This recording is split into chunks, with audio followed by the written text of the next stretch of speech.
how have you been since Selection Day? Really great, Matt. Have heard from a few thousand of your closest Florida State friends. I see your name in the mentions quite often, so I don't feel nearly as bad. No, and you think that if we were getting it bad, I mean, Herb Street is getting it pretty. I mean, it's been those FSU Twitter streets aren't to be walked alone. Well, listen, they have a legitimate gripe that is now in the hands of the Florida Attorney General and the senators and the governors and who knows who else. But I appreciate their passion for college football, don't you? Yeah, I mean, I will say this: that is a passionate fan base who sees the 13-0 record and they don't want to let it go, which I would get if it was Arizona State. I would be just as fired up. But look, end of the day, I don't want to call it a consolation prize because it's not. The Orange Bowl against Georgia, that's going to be a damn good football game by two really good football teams. Normally in any given year, you print that T-shirt and you're like, wow, this is a really good game. And looking at both rosters, I don't think many have had many opt-outs. I mean, I know Johnny Wilson, receiver for Florida State's opted out. I know Georgia had a couple guys going to portal, but all things told, Paul, as we get set for bowl season, we're in line for pretty good matchups, and the first full slate gets started on Saturday. Yeah, no, listen, it's like anything else in sports or news. We only have one time for one story in every cycle, and this has been the continue. What's really interesting about the Florida State thing, Matt, before we move on, is the amount of people talking about it and stopping folks like us who have absolutely no idea what they're talking about. I mean, I don't mind the passion of Florida State fans, but this thing transcended sports, where I went to a Christmas party Friday night in our neighborhood, and a lady, they're from New York. I mean, I've lived there for 10 years. I think I've spoken to her twice.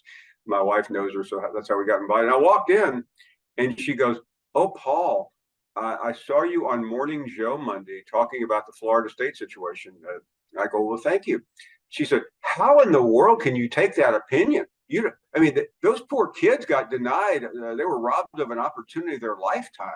And I'm like going, "I'm a guest at your house." And I wanted to say, "Could you tell me the name of the Florida State coach or the quarterback who got her?" Matt, there's no chance she would know either one, but she just knows because she was watching MSNBC for whatever reason and happened to see me on there because Scarborough is an Alabama fan and a graduate, as you may or may not know or care. And they did a segment on it and I mean, and I've run into that everywhere I go. People, they just want to fight about it because they really feel like this was the bad news bears in Little League and somebody stole their trophy and ruled them ineligible because they brought Snoopy along to the final game. Yeah, and I just so badly, I was on Danny Cannell and Dusty Dvorak's radio show this morning, and I so badly just want to have just a good football conversation about it. I have been as honest as I can be. They are 13-0. You cannot. That is not easy to do in Power 5 college football. I believe, and I've said this before, they got hosed. Florida State, based on the resume, got screwed. But it's a 4-team playoff with 5 Power 5s. Yeah. And if you want to blame someone logically, which that's what makes the sport so great, because logic a lot of times doesn't go into it. But if you want to blame someone for this, blame the Pac-12.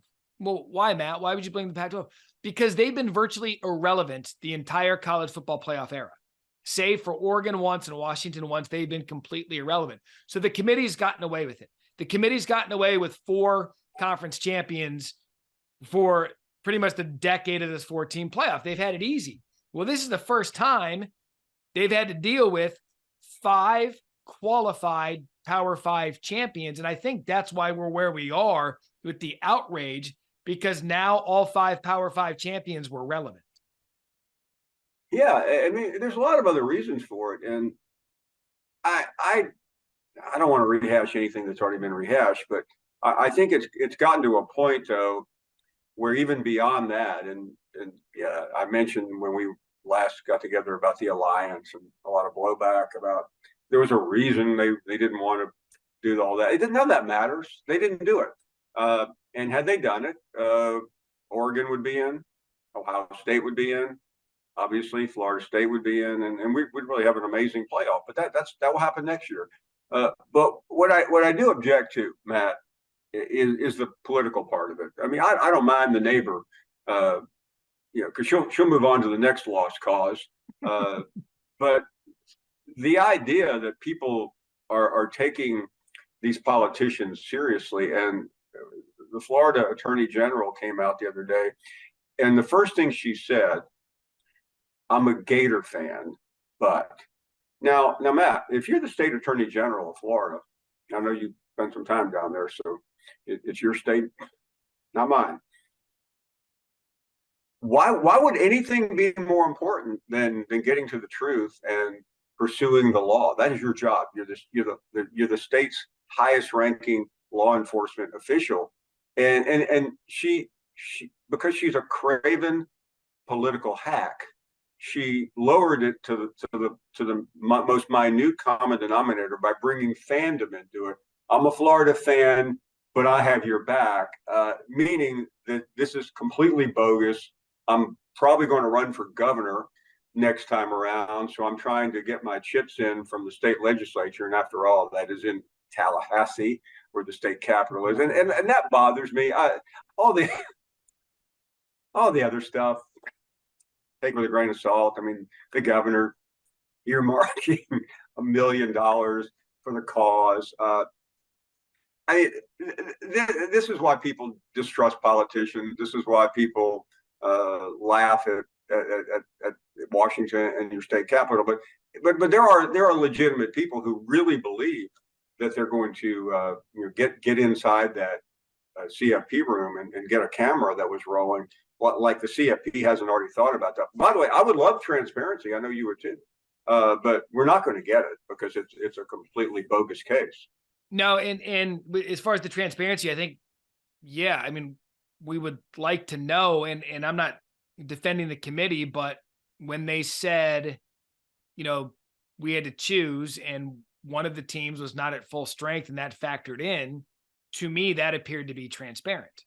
To me, that was them telling us why they didn't choose an undefeated Florida State team when they said they weren't the same team without the quarterback. That's the why. Now, yeah.